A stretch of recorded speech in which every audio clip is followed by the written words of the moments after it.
Regular listeners may have noticed that we tend to avoid speaking about politics and current affairs.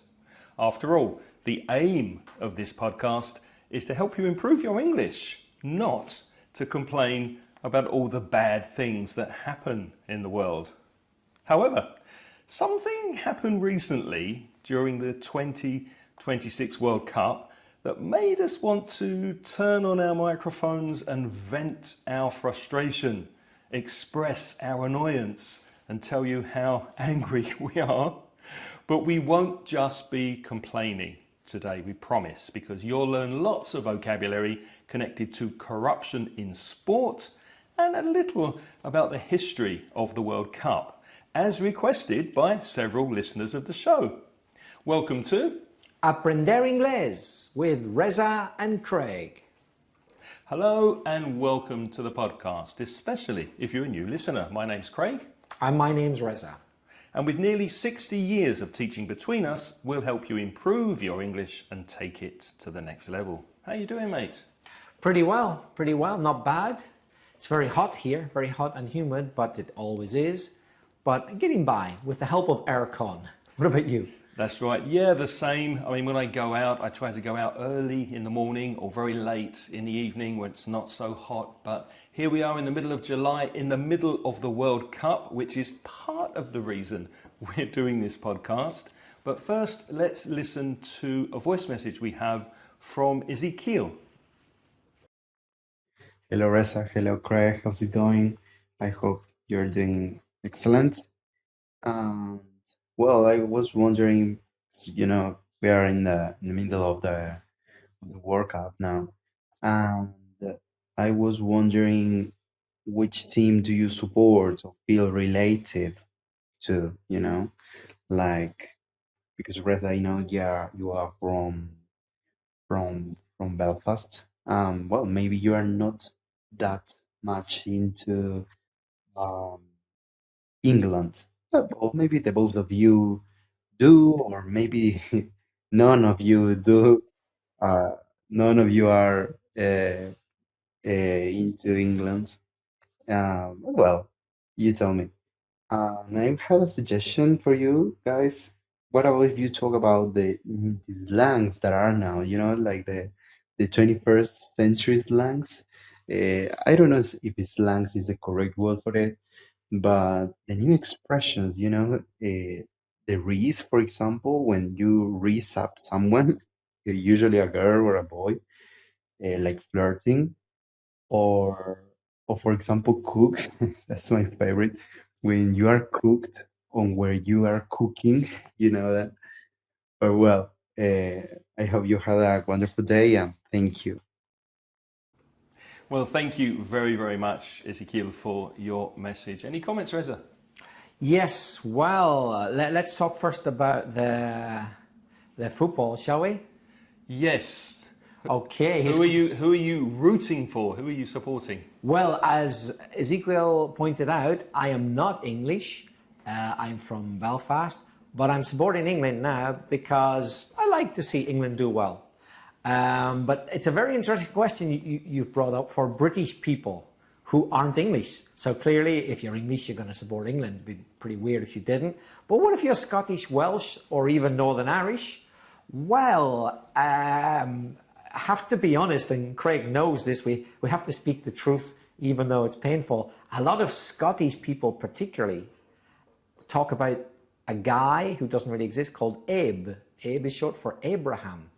ABE, they call him Abe. They say, we support Abe. Ever heard of him, Craig? No, this is news to me. Tell me about Abe. A huge thing in Scotland. I've seen people wearing t-shirts of it. It's like, I love Abe, ABE, anyone but England.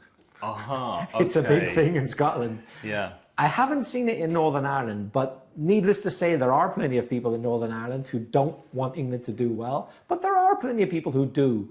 In Scotland, a lot of people don't. In Wales, I'm not sure about. But a lot of people in Northern Ireland particularly, and also in Southern Ireland as well, want to see England do well. But I admit, if it's an England-Scotland match, I prefer Scotland to win because I have more ancestral roots with Scotland. So But apart from that, yeah, I like England to do well. What about you? Well, we're recording this just before the final. The semi-finals are this week, and then the final is next weekend. So we've got to look to the future. I don't know who's going to win. When I'm with my wife, who is Spanish, I really, really support England, just to annoy her. But to tell you the truth, I'd be happy if England win. I'd be happy if Spain win. I wouldn't be as happy if France or Argentina win. So the two teams that the two countries I'm really behind for this World Cup, Spain and England. Although we'll see. My money would go on France, but we'll see what happens. Oh, well, hold on. Let me make a correction there. I was just referring to my relationship with England, but obviously I want Spain to do well as well. Yeah, don't get me wrong there. In fact, if I'm honest, if it's a Spain-England final, I might even prefer Spain. I have to say it. Okay. I don't know. Possibly. Oh dear, you didn't see that coming. Yeah. Well, come on, it's Spain. Nobody else. Only Spain. Come on. My adopted country. You're making your own coffee today. But I don't want it to be a Spain-England final because that would be sad. That would be terrible. Torn loyalties. You'd get torn loyalty. You wouldn't know who to support. I get it. I do understand. It's clearer for you since you're English. I get that. For you, it's England hands down. For me, it'd be like, ooh, I like both of them. I'm not sure. Well, I just like to see a good game of football, whoever's in the final. But we'll see. Ezekiel, one thing, slang doesn't usually have an S at the end. So you talk about slang, not slangs. 21st century slang, modern slang, no S on that word. We have spoken before, Ezekiel, about words that have recently become common in English, recently introduced into the dictionary and used online on social media. And you can listen to that episode by going to inglespodcast.com/600. We spoke about Riz, didn't we, on that podcast, Reza? Charisma or charm. I think it comes from charisma, doesn't it? Is that Z, that Riz in there, charisma. That's right, but it sounds much cooler, much more hip and up to date than charisma. Much more hip, which is another word that's kind of dated, but yeah, it's much more in, much more modern. Cook and cooking, did you know about that? Yeah, both of them. You could, if you are cooked, it's like that's it. You're destroyed. You've lost your chance. But that's not the meaning here. That's cooked. But cooking, if someone is cooking, then they're doing really well. Yeah, Yes. There's a difference between the ing and the ed. So if you're cooking, you're doing well. You know what you're doing. But if you're cooked, you're screwed. Yeah. Yeah, absolutely. Yeah, I didn't think about that. Let him cook. Let him continue. He's doing something good. So Reza's cooking today. He's doing an excellent job. Or hopefully we can say of the England team, the team is cooking. That means the team is performing very well. Let's hope we can say that when this semi-final takes place. Yeah, let's see. Next, we have a voice message from Esteban from Argentina. Argentina, what a coincidence. What a coincidence. The team that England will be playing in the semi-final. Let's play his audio, Reza, and see who Esteban is supporting in this World Cup. Oh, let me guess. Hello, Reza. Hello, Craig. How's it going? I hope you're doing excellent. Well, I was wondering, we are in the middle of the World Cup now.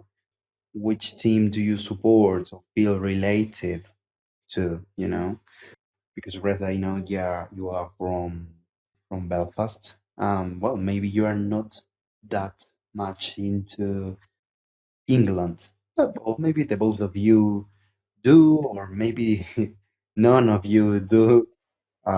None of you are into England. You tell me. And I had a suggestion for you guys. What about if you talk about the slangs that are now, you know, like the 21st century slangs? I don't know if slangs is the correct word for it, but the new expressions, you know, the Reese, for example, when you Reese up someone, usually a girl or a boy, like flirting, or for example, cook. That's my favorite. When you are cooked on where you are cooking, you know that.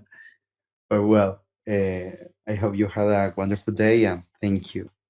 Okay, well, although Esteban didn't say so, I imagine he wants Argentina to do well in this current World Cup. They're playing England in the semi-final. Well, who will win? Only the hand of God can decide right. that. Only the hand of God. Esteban knows what we're talking about. We'll see. Yeah, all the way back to 1986, the last time Argentina played England in the quarterfinals, I think it was, and you beat us 2-1, I think it was. What a great match that was. That's one of the matches of the century. Yeah. Let's see if it can be repeated. So when you listen to this podcast, if you're going to listen to it on the day that it's released on Sunday, I think that is the day of the final, if I'm not mistaken. Can't remember if it's Saturday or Sunday, but anyway, future us that you will already know the result. So good luck to Argentina and. Really, you mean that? Well, that means they'll beat you. Yeah. Good luck to everyone. I mean, it's only a game. Come on. Yeah.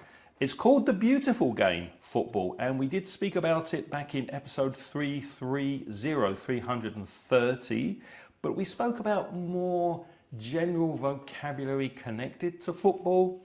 Things like take a penalty, throw in, save a goal, that kind of those kind of expressions. So if you want to listen to that to brush up and improve your football vocabulary, go to inglespodcast.com/330. Well, one thing about football that is a fact which cannot be debated, it was invented by the English. So they may or may not be the best team in the world right now, but they're pretty good. But they invented the game in 1863. So obviously there's a lot of support for football in England since they invented it. But actually, it wasn't originally called football, was it, Craig? What did they call it? It wasn't just football, was it? Well, it's interesting because there's quite a bit of controversy. People don't always agree what to call it. Now, over here in Europe, in the UK, we call it football. You're going all American on us. Oh, you're all American. But in the States, in the USA, they tend to call it soccer so that you don't confuse it with American football, which is where you pick up the ball and you run with it, a bit like rugby. So not many people know that soccer, the word, SOCCER, actually originated in England as a slang abbreviation of association football. And the reason they started using the word soccer was to distinguish it, to make a difference from rugby football, which is the full name of rugby. And British university students, they coined the term, which means they invented a new word, they invented a new phrase that people then start using, and they shortened association to a sock, and then added the ER suffix, a sock, a soccer, soccer.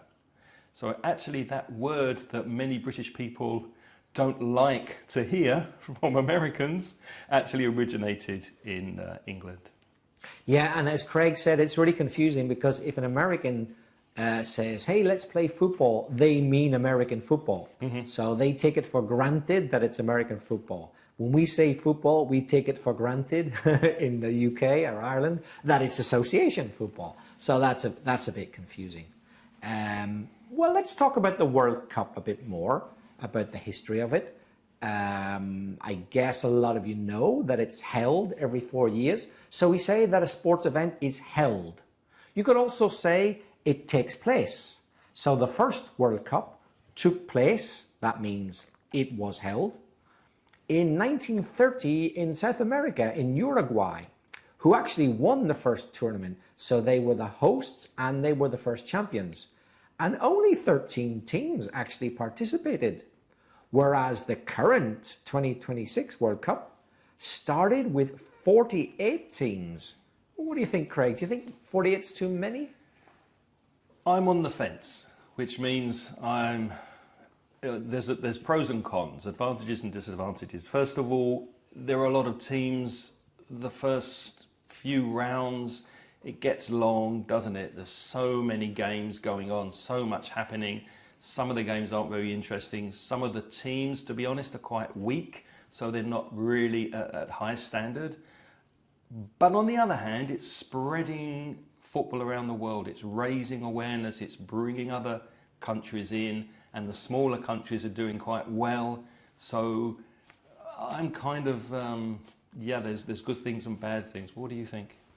Yeah, I think 48's not bad. I wouldn't like it to be any more than that, because then there would be just too many not very interesting games there. Yeah, but 48's acceptable, but I hope it doesn't grow any more than that. 13 might be a bit limiting, because then it would always be the same old teams who win. Yeah. Speaking of which, Craig, do you know about the winners of the World Cup in the past? Well, I know England has won it once. That was back in 1966. I was only 3 years old. I remember nothing. But most English people, if you ask them, yeah, they will know that year, 1966. But who do you think, here's a question for you listening, who do you think has won the World Cup the most number of times? Did you know this? Yes, it would have been my gut instinct, and guess, yeah. I guess, can I say? Yeah, go ahead. It's going to be Brazil. Yeah. Of course it is. I mean, many countries are nuts about football, but they don't come much nuttier than Brazil. They really love football. They're crazy, yeah, they're crazy for football. Was it they say, "O futebol," I think they call it. Isn't that right? Have we got any Portuguese speakers? Can you correct me? "O futebol." I love the name for it. Yeah. So Brazil, you're absolutely right, have won the World Cup 5 times. Germany and Italy have both won the World Cup 4 times. Then in 4th place, we've got Argentina, 3 titles. France have won it twice, so if they win it this time, it could be 3. Uruguay have won it twice. England only once, as I said, and Spain won it once 16 years ago. Uruguay is interesting because, as we already said, they won the very first one when they were the host nation. And I can't remember when they won the second one exactly, but it was also a long time ago. So they won twice, but not in a very long time. And a couple of interesting facts about the World Cup trophy itself, the actual cup, because Esteban requested a couple of interesting facts. Well, the trophy is made of 18-karat gold. And before 1974, FIFA awarded the Jules Rimet Trophy, which was named after the former FIFA president, Jules Rimet.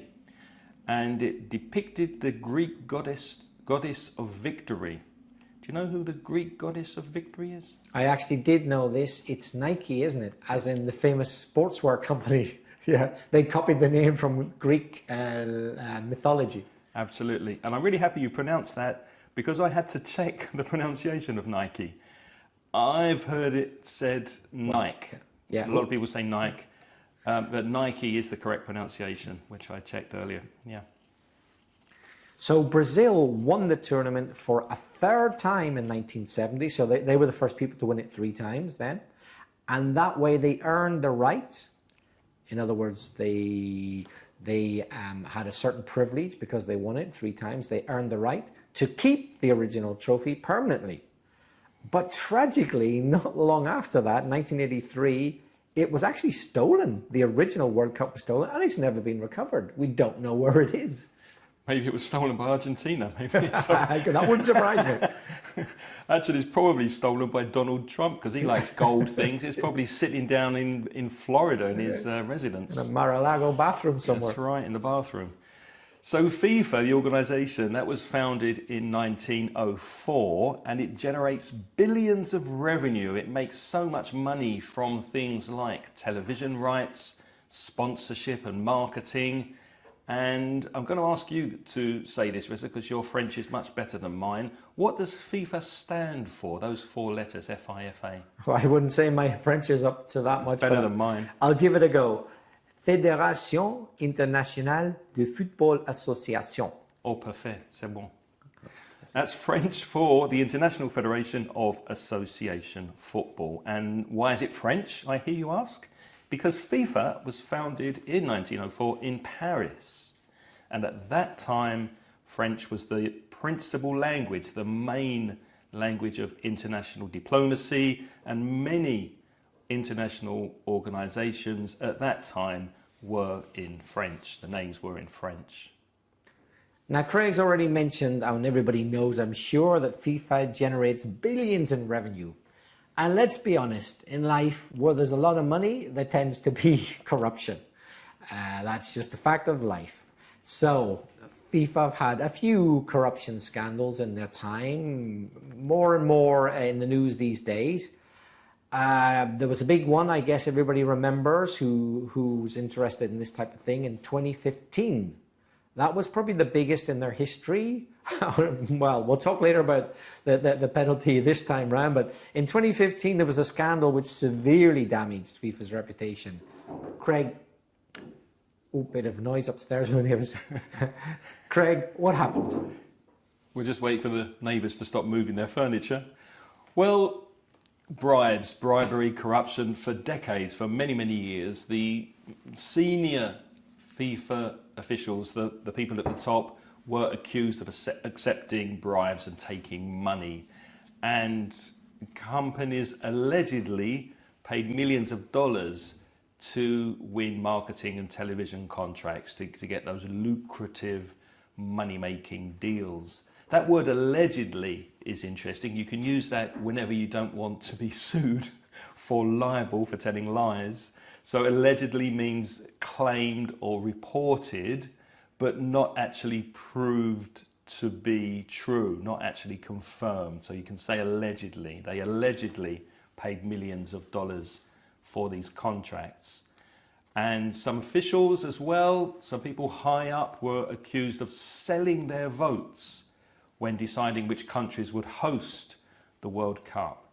We'll speak about Qatar in a moment, but are the Qatari Secret Service listening in on us? have we got Qataris upstairs? But the Qataris, I've lost my train of thought. You were talking about how people were said to have sold their votes so that... Yes, because you have to vote for the next country in 4 years, the next country who hosts the World Cup. So, you know, when you think of Qatar, or maybe in the next World Cup, it might be Saudi Arabia or Yemen, or a country like that. So, well, why would that country host it? Well, maybe, allegedly, they sold their votes so that those countries would be able to host the World Cup and make a lot of money. Yeah, so investigators have uncovered a lot of money laundering. That's when you... So laundry is your dirty clothes. So laundering is cleaning clothes. So money laundering is when you clean dirty money. So money, millions and millions of euros arrive in a huge plastic bag. That gets paid into an investment where they're building things, and lo and behold, suddenly that's okay. Nobody asks where that money comes from. Wire fraud is another thing that FIFA have allegedly been involved in. So wiring money, it doesn't, well, I guess it does. I was going to say it doesn't, but it does involve the use of wires in the sense that it's electronically transmitting money from one place to another. So it goes down a wire, down a cable. So whenever from one place in the world, money is deposited from one bank account into another electronically, or something similar like that, you're wiring money to someone. So wire fraud has also happened. And racketeering, we know a thing or two about that in Belfast. That's nothing to do with tennis, is it? Racketeering? No, it certainly isn't. We're not very good at tennis in Belfast, but we are good at racketeering. We're not great at football. So racketeering is whenever basically you pay protection money for things like insurance policies to make sure that the person who's receiving your money doesn't accidentally burn your shop down. That type of thing. Yeah. That's racketeering. We don't want there to be a nasty accident in this shop. We don't want it to accidentally burn down, so you better pay us. Yeah, extortion, bribery, illegal business practices. And in May 2015, the US authorities indicted 14 football officials, which means they charged them, they brought them to court, officials and sports executives. And several of these FIFA executives were arrested in Zurich just before the FIFA Congress. The investigation alleged, there's that word again, to allege, to accuse or to say without proof that more than $150 million in bribes were made over a 24-year period. So it was a huge scandal in 2015, and FIFA's reputation really suffered. So here's just a quick review of some of the vocabulary we've mentioned about the 2015 scandal. So we spoke about bribery, when somebody uses money to get something done illegally. Kickbacks, so if you allow something to happen perhaps more quickly than it should, or you allow someone to circumvent a rule and they give you some money, you get a kickback. Money laundering, cleaning dirty money, making it clean. Fraud, which is any kind of deception. Racketeering, where you pay a made-up protection fee, or so there's some kind of money changing hands for a service which doesn't really need to exist. Abuse of power, in other words, the boss doing whatever they want without democracy, and which is basically the same as our last one, lack of transparency. So all of those expressions could be applied to the 2015 FIFA corruption scandal. And the 2018 and 2022 World Cup bidding. And there have been huge controversies in 2018 and 2022. We mentioned before that in 2022 the World Cup was awarded or took place in Qatar. That was a surprise to many people. Why Qatar? Why that country? Well, suspicious. But also in 2018, the World Cup was awarded to Russia, and that caused a lot of controversy as well. Yeah, critics alleged, there's that word alleged again. We have the adverb allegedly, now here's the verb. Critics allege, that means it may or may not be true, that members of FIFA's executive committee received financial, let's call them incentives. An incentive is something which motivates you to do something, or political favors as well in exchange for their votes. Although various investigations, they produced mixed legal outcomes. They proved some things, but they couldn't prove everything. But the bidding process, so bidding is if you bid, you offer to do something at the right price. Yeah. So the bidding process was widely criticized for lacking transparency, and it damaged FIFA's credibility. Yeah. And there was also a lot of controversy in 2022 in Qatar because of human rights abuses. Now, although it's not a corruption case in the legal sense, Qatar's hosting of the 2022 World Cup was very problematic. A lot of critics, people criticizing Qatar, they raised concerns, which means they asked questions. They wanted to understand what was happening concerning the treatment of migrant workers, labor conditions, especially people that came in from abroad to help to build the stadiums and put in place the infrastructure and build houses for the World Cup. And people said that there were abuses of human rights with low paid workers living in terrible conditions. And there was also an LGBTQ problem, wasn't there, Reza? Yes, because as far as I know, it's still more or less illegal to be gay in Qatar. I don't know if technically, but you can't really openly be gay. And of course, FIFA, in theory, even has campaigns promoting the acceptance of LGBTQ people in the world of sports. So why on earth would they then agree to host it in a country where it's pretty much illegal? It does sound a bit fishy. A bit fishy, a bit suspicious, absolutely. And also restrictions on freedom of expression, allegations that political and financial influence affected the bidding process. Again, that word, to bid, to offer a price for something. And yeah, I mean, there was never that much interest in history of football or football in general in Qatar before hosting the World Cup. That's not the first country that comes to mind when you think of a footballing nation. And there are so many countries that have not hosted the World Cup that do really love the game and they play and they have it on TV and the public are behind it. So it was very strange to award that World Cup to Qatar. Yeah, because there are a couple of teams in the Middle East that aren't bad. For example, Egypt. I mean, as Esteban will know, they give Argentina a run for the money. Egypt's a good team. I mean, why let Qatar host it, but not Egypt, who actually do have a history of football, or even Morocco, and they're pretty good. So it was a strange decision to give it to Qatar of all the possible Middle Eastern host countries. And some of you, particularly if you follow football, if you're interested in football, you might be familiar with the name Sepp Blatter, who was the former FIFA president. He was suspended from his duties because he was investigated for ethics consideration, not being ethical in his post, in his position, and problems into certain financial arrangements, financial dealings that he had or may have had.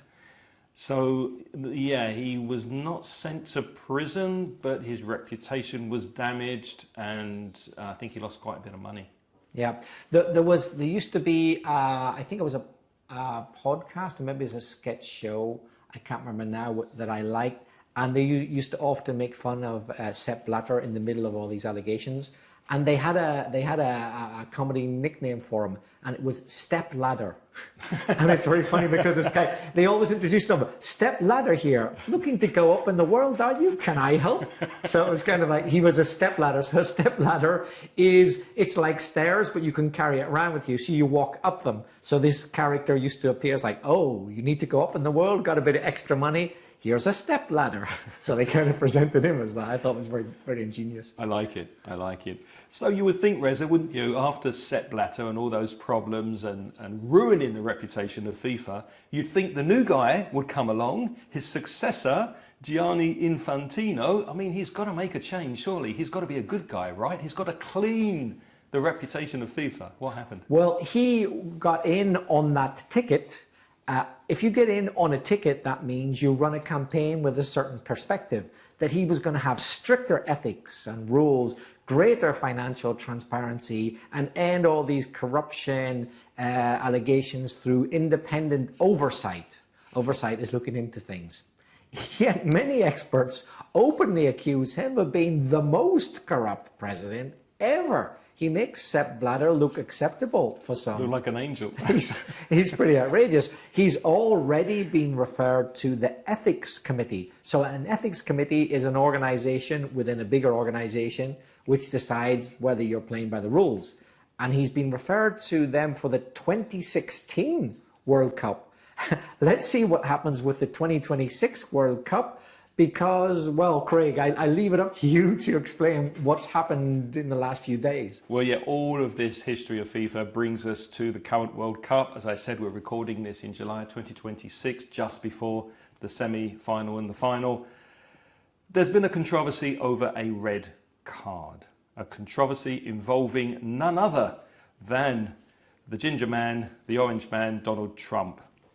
What happened? Well, a US striker, a forward, an attacker from the USA's team, Florin Balogun, received a red card in the game. He got a red card, which normally gets you sent off the field, which he was, and also results in an automatic one-match suspension, which means he is forbidden to play in the next game. Now, according to reports, and he's actually admitted and confirmed this, Mr. Trump contacted the president of FIFA by telephone, Gianni Infantino, and he asked that the decision be reviewed. And I'm putting reviewed in inverted commas because I have a feeling that telephone call wasn't exactly a, do you think you could possibly, would you mind review? I think he was a lot more firmer than that. So then the disciplinary committee, so FIFA has a committee of people, a collection of people who make these kind of decisions. They decided, and we don't know who, because they haven't released any names, we don't know who, but they suspended this player, Balogun's automatic ban, which allowed him to play in the next match against Belgium. And what happened in the next game, Reza? Were they successful after all this? Yeah, it didn't make a difference because Belgium beat the United States 4-1 anyway, so they hammered them. To hammer is to easily beat them, so it didn't really make much difference, except it's dragged the name of the American club through the dirt. So had they won, they might have justified it, but if you're going to lose anyway, well, it really wasn't a very good idea in the long term because they've got that hanging over them now. And to paraphrase Donald Trump, he said something like, well, you know, I'm good at these things. I saw it and it wasn't a foul. I mean, he didn't hit him in the face. So obviously Donald Trump, the international football referee now, who hasn't been to one game yet, has decided that he knows the rules better. Well, of course, over here in Europe, UEFA, the European Football Federation, and many former football figures, former means before, people who used to play and are now quite famous, they criticised the decision and they say it risked damaging the integrity of the competition, which is something I agree with. And FIFA denied that this political pressure determined the outcome. They say, oh, no, that's nothing to do with it, that wasn't. But clearly there's been a big split, a big division separating UEFA's position, the European Football Association's position, and that of FIFA, which is the governing body of world football. So, sports, I mean, people get passionate about it, they get upset. Can sport ever be neutral?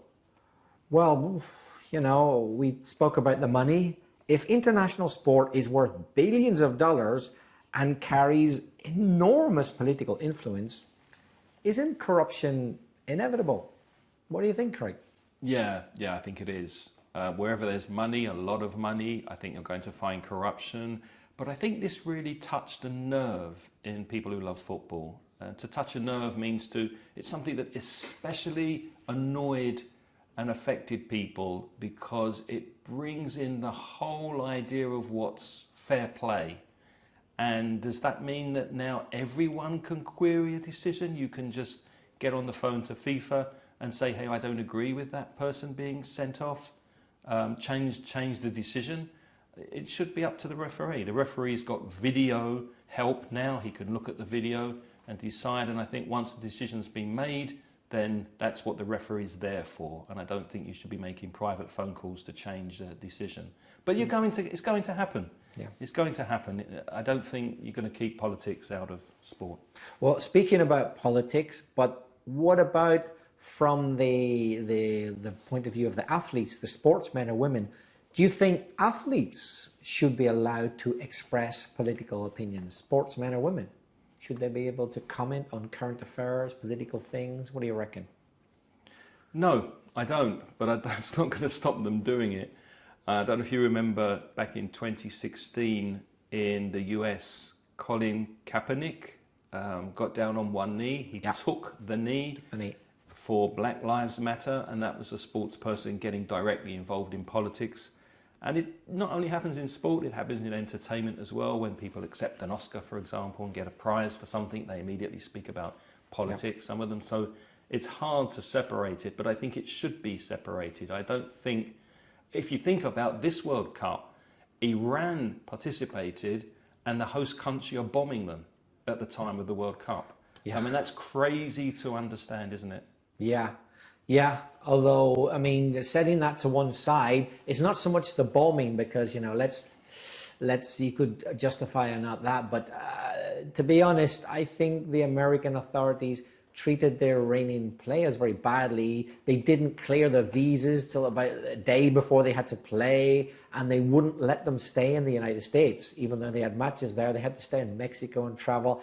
That just seems a bit petty. That seems unnecessary. Yeah. But, you know. Also, there's a controversy in the UK been going on for a while now with a legend. I'm sure you know who I'm talking about, Gary Lineker. I mean, did he play in that famous game between England and Argentina all those years ago? I think he might have. He's a sports legend in the UK and highly respected by many people. But recently he's made a lot of comments about a lot of things, and a lot of people are saying he shouldn't be doing that. He should just stick to sport. But he's decided that he's going to give his opinion, and many people look up to him. And he's been getting into a bit of trouble. Have you heard about the stuff he's been doing? Yeah, and I might be wrong here, so if anyone's listening, please correct me if I am. But I think he went to Qatar and took a lot of money to commentate and be a pundit on the games there. To be a pundit means to give your opinion as somebody knowledgeable, and maybe play the devil's advocate and criticize what's happening. And he took a lot of money to go to a country that has a questionable human rights record. So to get on a high horse, which means to take a moral high ground and moral opinion on something, and then go to a country that is maybe abusing workers and LGBTQ people, that's an interesting thing, isn't it? Bit hypocritical. Bit hypocritical. Yeah. And what about entire countries? What about governments just boycotting sports events? I mean, I remember it was a big deal for me way back in the 1980s when the Olympic Games were held in Moscow, then the USSR, the Soviet Union. Now it's just Russia, but it was the Soviet Union then. And the Americans refused to go. They led a boycott. By the way, the spelling of boycott in English is not the same as Spanish if you're a Spanish speaker. It's B-O-Y-C-O-T-T. So if you boycott something, you refuse to participate. So America, along with 65 other countries, just refused to participate because I think it was shortly after, wow, how history comes and goes in circles, after the invasion of Afghanistan. Who would think that he's still in the news today? But that was the Soviet invasion of Afghanistan. We're not talking about the Taliban and all that stuff that came much later. So America refused to participate. And then as retaliation in the next Olympic Games, which happened to be in Los Angeles in the United States, surprise, surprise, the Soviet Union boycotted that, and their 14 communist allies, they refused to participate in that. I got a fun fact, a bizarre little anecdote, which I can't get my head around. 3 countries participated in both boycotts. I can't understand that, because it's basically, it was like America against the Soviet Union kind of thing. Which 3 countries? Iran, bizarre. Iran, I mean, how things go around in circles is so bizarre. Albania, that doesn't surprise me so much. The Albanian government are notorious for doing odd things. And Upper Volta, as it was then, now known as Burkina Faso. That's an African country. An African country. But those 3 boycott, they supported the American boycott of the Soviet Union. And then a few years later, they supported the Soviet Union boycott of America. I can't get my head around. That's just really weird. That's downright odd. It is extremely strange. And another example, Spain were by far the favourites to win the first ever European Championship held in 1960. But that was the time of General Franco, and Franco refused to compete alongside the USSR in any events, and Spain boycotted it. Well, Franco boycotted it, and ironically, strangely, USSR won it. So there you go, Mr. Franco, turning in your grave. But now it's your turn to practice your English. What do you think? Should athletes, footballers, any person involved in sport, should they speak about politics? Is that right? What's your opinion? And should politics be separate from sport? We'd love to know what you think. How can people reach us, Reza? Well, we think the best way is to send us a voice message. You've heard a couple today from Esteban and Ezekiel. You can do the same. We got a link in the show notes. Have a look at it. It's speakpipe.com/Ingles podcast. But do remember that there's a 90-second maximum cut-off point. And if you prefer to write to us, you can send emails to me. I'm Craig, C-R-A-I-G, @inglespodcast.com. And to write to Reza, write to Belfast Reza, R-E-Z-A, @gmail.com. And if you're a Spanish speaker and you want to improve your English with free or paid resources, you could visit the Mansión Inglés website. That's at mansioningles.com. And specifically for paid products, you can also browse the online store, which is at store, that's S-T-O-R-E, .mansioningles.net. Now, you might have found this podcast a little bit hard to follow in parts. Maybe you didn't understand everything, especially when we get excited and we speak a bit too quickly. If you would like a full transcription, you can get one by considering joining our Patreon program. And as a Patreon member, you'll receive the full transcription by email every Wednesday or Thursday, depending on my week, so that you can read every word that we say.